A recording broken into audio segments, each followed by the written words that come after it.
नमस्कार, मेरा नाम कमल सिंह जी है और धर्म कथाएं के इस एक और प्रोग्राम में आपका स्वागत है। आज एक बार फिर हमारे साथ हैं पंडित संजय शर्मा जी। स्वागत है पंडित जी आपका। नमस्कार। पिछले वीडियो में हमने बात की थी रत्नों के बारे में। अब इस बार हम बात करेंगे मंत्रों के बारे में। जी, देखिए हम सबसे पहले बात करेंगे सूर्य ग्रह की। हाँ सूर्य क्या ये ग्रह मंडल के राजा हैं हाँ और सूर्य जब अनुकूलता नहीं होती है उनकी, तो उनको अनुकूल बनाने के लिए हाँ हम सूर्य के मंत्र बोल सकते हैं। हम सीधे-सीधे सूर्य को वो कर सकते हैं। अब यहाँ पे सूर्य के मंत्र में एक सामान्य मंत्र होता है, जैसे हम बोलें कि ओम घृणि सूर्याय नमः। हाँ यदि हम ऐसा बोलते हैं तो एक सामान्य मंत्र है, इसे कोई भी बोल सकता है। अब दूसरी बात क्या होती है, इसके अंदर एक और सूर्य की एक अलग से गायत्री भी होती है। गायत्री मंत्र तो होता ही होता है, हाँ। बट एक सूर्य की गायत्री और होती है। जैसे उसमें होता है ओम आदित्याय विद्महे दिवाकराय धीमहि तन्नो सूर्य प्रचोदयात्। ये एक इसकी गायत्री होती है। यदि अब भाई आप सामान्य दोनों नहीं बोल सकते, हम यहाँ से एक और सामान्य चीज़ कर सकते हैं कि यहाँ पे हम यदि भगवान शिव का कोई मंत्र बोल सकते हैं या भगवान शिव के नाम बोल सकते हैं। तो जैसे रुद्र में वर्णित थे कुछ नाम, तो आप यदि कहें तो मैं आपको रुद्र का एक हाँ, छोटे से उनके बिल्कुल नाम बताइए ना। नमस्तेस्तु अस्तु भगवन् विश्वेश्वराय महादेवाय त्र्यंबकाय त्रिपुरांतकाय त्रिकाग्निकालाय श्री नीलकंठाय मृत्युंजयाय सर्वेश्वराय सदाशिवाय श्रीमन महादेवाय नमः। ये रुद्र के अंदर वर्णित हैं कुछ भगवान शिव के नाम हैं। यदि आप इनको यदि हम अपने दैनिक जीवन में इनका उच्चारण रोज करते हैं, जाप करते हैं, तो ये हमारे सूर्य ग्रह को अनुकूल बनाने में मदद करते हैं। अभी सामान्य मंत्र तो मैंने आपको बोल के बता ही दिया है, मैंने आपको गायत्री भी बोल के बता दी है। तो आप यदि इनमें से किसी भी मंत्र का जाप करते हैं, कोई दिक्कत नहीं, आपके सूर्य ग्रह अनुकूल बनना शुरू हो जाएंगे। इसके अलावा यदि हम चाहें तो वैदिक मंत्र भी होते हैं, बट मैं नहीं चाहता कि हम कोई वैदिक मंत्र यहाँ पे करें, क्योंकि वैदिक मंत्र थोड़े से विधि से बोले जाते हैं। इसलिए यदि सामान्य व्यक्ति को कोशिश हम ये करें कि हम उसको नहीं करें। वैसे मैं आपको वैदिक मंत्र बोल के बता देता हूँ, लेकिन हम आगे अन्य किसी ग्रह में उसको बोलेंगे नहीं कि भाई ठीक है। उससे कि वैदिक मंत्र होते हैं ओम आकृष्णेन रजस्ता वर्तमानो निवेशयन् मृत्यं मृत्यंच हिरण्येन सविता रथेना देवो याति भुवनानि पश्यन्। अब ये वैदिक मंत्र है, लेकिन अब सामान्यतः इसे आम लोगों को नहीं बोलना चाहिए। ये एक विधि के अनुसार ही बोले जाते हैं, इसलिए ये किसी आप जरा सी गलती होने पर जी बिल्कुल गलती होने में कभी अधूरे मंत्र नहीं बोलना चाहिए। बस ये रुद्र में क्या होता है कि जैसे रुद्र के अंदर तो सारी चीज़ें रुद्र से शुरू हुई है, तो रुद्र के अंदर वर्णित था, इसलिए वो मैंने आपको सुना दिया कि भाई ये हम ऐसे नाम ले सकते हैं। अन्यथा जैसे रुद्र का एक और बहुत अच्छा मंत्र है, वो हम चंद्रमा में उसको वो करेंगे। मैं आपको उसको भी बता दूंगा कि चंद्रमा में हम उसको कैसे बोल सकते हैं। चंद्र की बात कर लेते हैं। आपने चंद्रमा की भी बात की, तो अब अगले अपना ग्रह है चंद्र। जी जी जी, उसको लेकर देखिए जहाँ तक चंद्रमा की बात है, चंद्रमा के लिए सबसे सामान्य चीज़ होती है, हम सामान्य मंत्र यदि बोलना शुरू करते हैं। चंद्रमा वास्तव में सबसे पहला असर इसका मन पे होता है। लोग तनाव में रहते हैं, लोग चिंता में चले जाते हैं, लोग सामान्यतः डिप्रेशन में चले जाते हैं। तो इन सब से बचने के लिए चंद्रमा का सामान्य मंत्र है ओम सोम सोमाय नमः, है ना। अब यहाँ पे कुछ लोग तंत्रोक्त मंत्र भी बोलते हैं। वैसे मैं तंत्रोक्त मंत्र भी यहाँ बुलाना नहीं चाहता, लेकिन फिर भी आपको बोल के बता देता हूँ कि ओम श्राम श्रीम श्रोम सह चंद्रमसे नमः। ये तंत्रोक्त मंत्र भी नहीं बोलना चाहिए, या तो सामान्य मंत्र बोलो या भगवान के नाम बोलो या उनका कोई भी मंत्र बोलो है। या हम चाहें तो किसी की गायत्री भी इंक्लूड कर सकते हैं कि भाई जो ग्रह है उसकी हम गायत्री यदि बोल देते हैं तो उससे भी हो जाता है। चंद्रमा के लिए क्या होता है कि एक सामान्य मंत्र तो मैंने आपको दो बोल के बता दी, एक सामान्य मंत्र और एक तंत्रोक्त मंत्र। लेकिन अब यहाँ पे क्या होता है कि एक रुद्र में एक और है जिसको हम बोलते हैं सामान्यतः महामृत्युंजय मंत्र।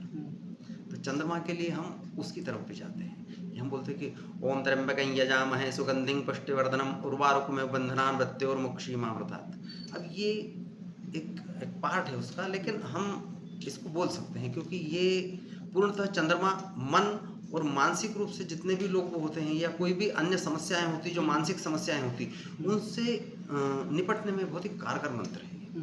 बात करते हैं मंगल की। मंगल ग्रह कुंडली में मजबूत करने के लिए क्या मंत्र जाप करना चाहिए लोगों को?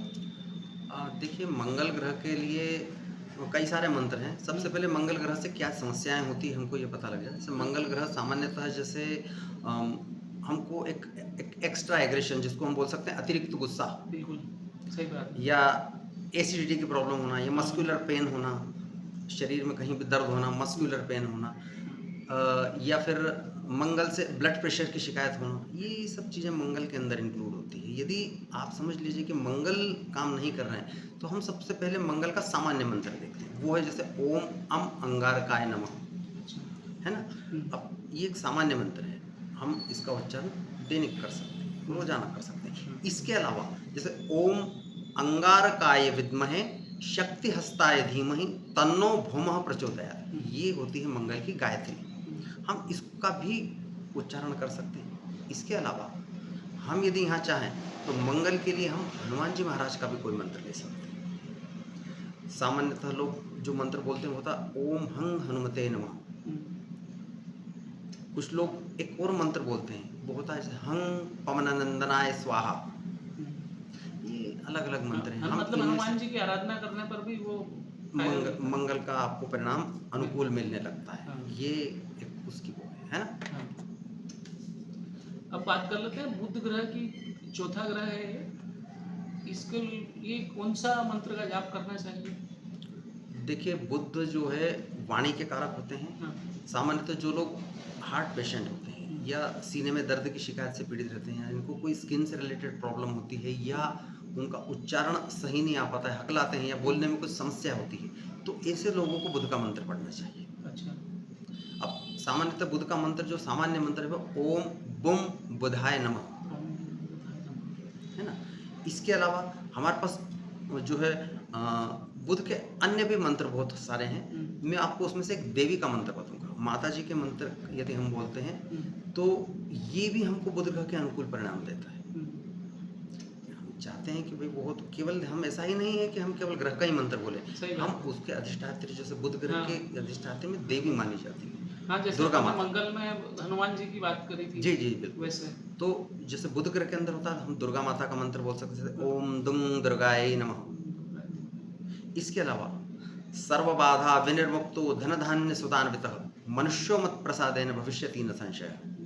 यदि हम इस तरीके से इस मंत्र का भी उच्चारण करते हैं, तो आप ये मानिए कि हो जाएगा। इसके अलावा एक और देवी का मंत्र जैसे नमो देव्यै महादेव्यै शिवायै सततं नमः, नमः प्रकृत्यै भद्रायै नेतः प्रणतः स्मृता। ये कर सकते हैं। वो दुर्गा माता के और कम देखिए, यदि आप कोई भी सही बोलोगे तो बात अपन केवल दुर्गा माता के ऊपर ही वो रखेंगे, हाँ, जिनके इतने मंत्र हैं कि उससे पता बहुत नहीं सारे कितनी मंत्र समस्याएँ हैं। हल होती है।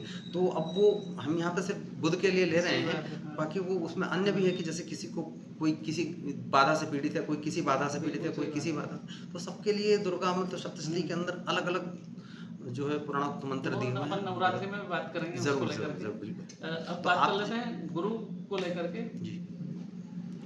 देखिए गुरु की जहाँ तक बात है, गुरु के लिए एक सामान्य मंत्र है, वो है ओम ब्रीम बृहस्पतये नमः। ठीक है?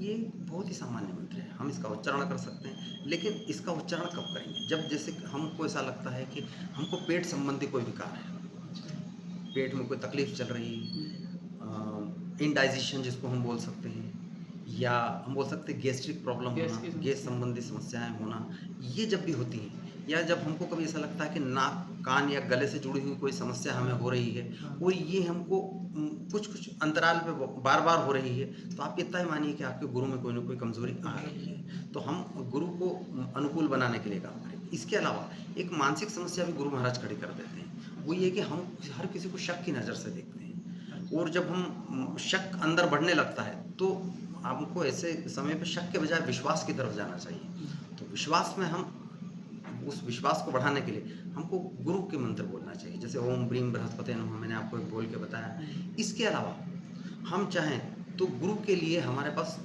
भगवान विष्णु हुँ, या उनके जो अवतार हुए हैं हुँ, उनमें से हम किसी का भी मंत्र लेते हैं या किसी का भी नाम लेते हैं, तो भी गुरु ग्रह हमारे अनुकूल होने लगते हैं। जैसे हम चाहें तो भगवान विष्णु का कोई बोल सकते हैं, जैसे ओम नमो भगवते वासुदेवाय, ये बोल सकते हैं। इसके अलावा यदि हम चाहें तो श्री कृष्ण का मंत्र भी बोल सकते हैं, है ना।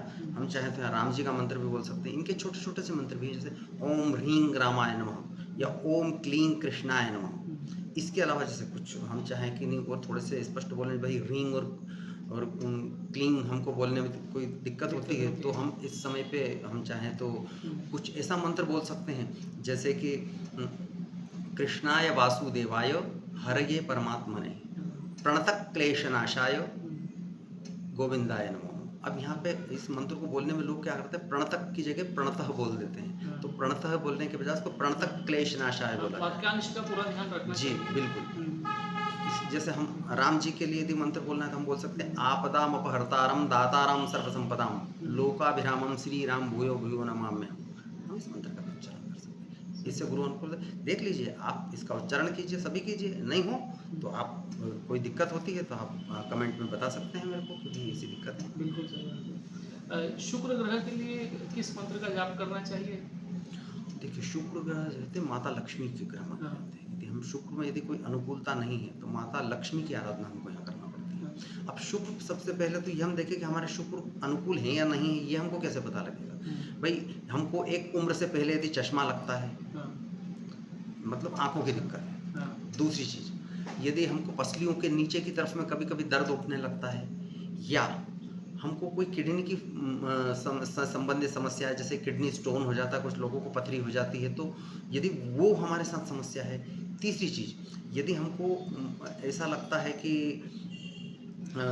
जैसे शुगर की बीमारी हमको एक वंशानुगत आती है वैसे तो, लेकिन यदि वंशानुगत ना आते हुए हमें आ गई है या वंशानुगत होते हुए भी हमें आ गई है, तो आप समझ लीजिए कि आपके शुक्र में कोई ना कोई दिक्कत, कमजोरी चल रही है। तो हमें उस शुक्र की समस्या का निदान करने के लिए माता लक्ष्मी के मंत्र बोलना पड़ते हैं। अब सबसे पहले तो हम शुक्र पे हम सीधे शुक्र का ही मंत्र बोल सकते हैं, जैसे ओम शुम शुक्राय नमः, है ना। या एक और मंत्र होता है जैसे ओम द्रांग द्रींग द्रौम सह शुक्राय नमः, है ना। अब इसके अलावा हम चाहें तो माता लक्ष्मी के बहुत सारे मंत्र हैं, हम किसी का भी उच्चारण कर सकते हैं। एक अक्षरी मंत्र है जिसको हम बोलते हैं जैसे फ्रीं, कुछ लोग बोलते हैं ओम श्रीं श्रियै नमः। इसके अलावा और भी है ना। कुछ जैसे कुछ थोड़े बड़े भी मंत्र हैं, तो हम छोटे मंत्र यहाँ पे लेते हैं कि जो लोगों को, ताकि उच्चारण में कोई गलती ना हो। हम देखो क्या है कि अपने यहीं का एक पंडित जी हैं, वो अधूरा मंत्र बुला बुला के उन्होंने बहुत लोगों से बुलवा दिया है। अब उनके जो है अनुयायी भी बहुत हैं, मैं उनका नाम भी नहीं लेना चाहता हूँ और मैं उस मंत्र को भी नहीं बोलना चाहता हूँ, नहीं तो ये काफ़ी इसमें हम फैल जाएंगे। अब बात कर लेते हैं हम शनि देव, न्याय के देवता को प्रसन्न करने के लिए कौन सा मंत्र बोलना चाहिए?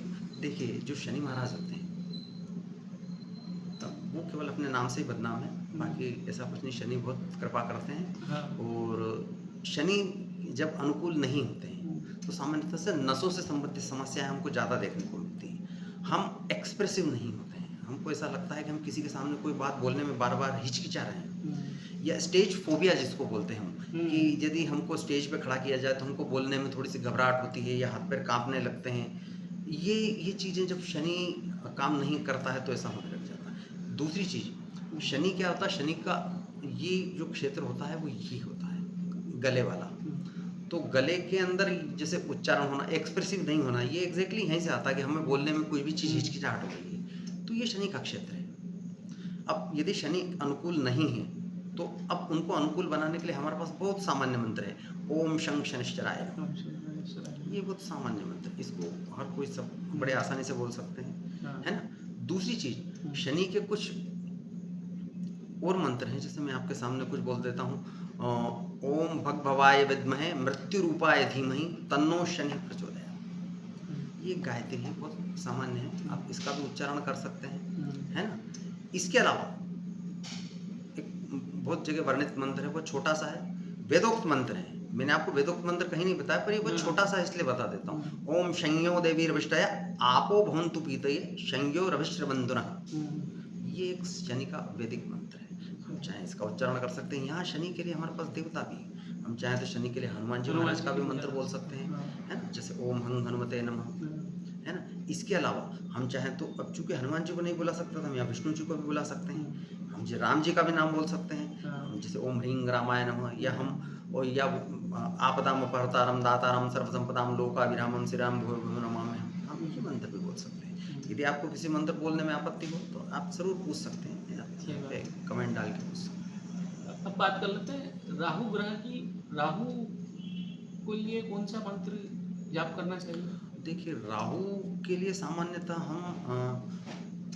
पहले हम राहु की बात करते हैं। जब राहु काम नहीं करते हैं हाँ। तो ऐसे लोगों को सामान्यतः कॉन्स्टिपेशन की शिकायत होती है, हाँ, या ऐसे व्यक्ति भोले जरूरत से ज़्यादा होते हैं, हाँ, वो जमाने के हिसाब से अनुकूल नहीं होते हाँ। हैं। ये वही लोग- है क्या जो अनचाहा डर बना रहता है? नहीं, ये वो नहीं है, हाँ? ये वो नहीं है, वो अच्छा। हम आगे आते हैं उसमें। अच्छा, ये तो तो हाँ हाँ, ये इसमें क्या है, एक थोड़ा भोलापन रहता है लोगों में, वो जमाने के हिसाब से फिट नहीं होते हैं। और यदि जमाने के हिसाब से फिट नहीं होंगे तो क्या लोग इनको उल्लू ज़्यादा बनाते हैं, वो लोग उनको उल्लू बना के अपना उल्लू सीधा कर लेते हैं। तो हमको राहु को अनुकूल बनाने के लिए हमारे पास यहाँ 2 देवता माने जाते हैं। एक तो भगवान शिव खुद हैं, और एक शिव जी के एक अवतार हैं, एक रूप है जिनको बोलते हैं भैरव।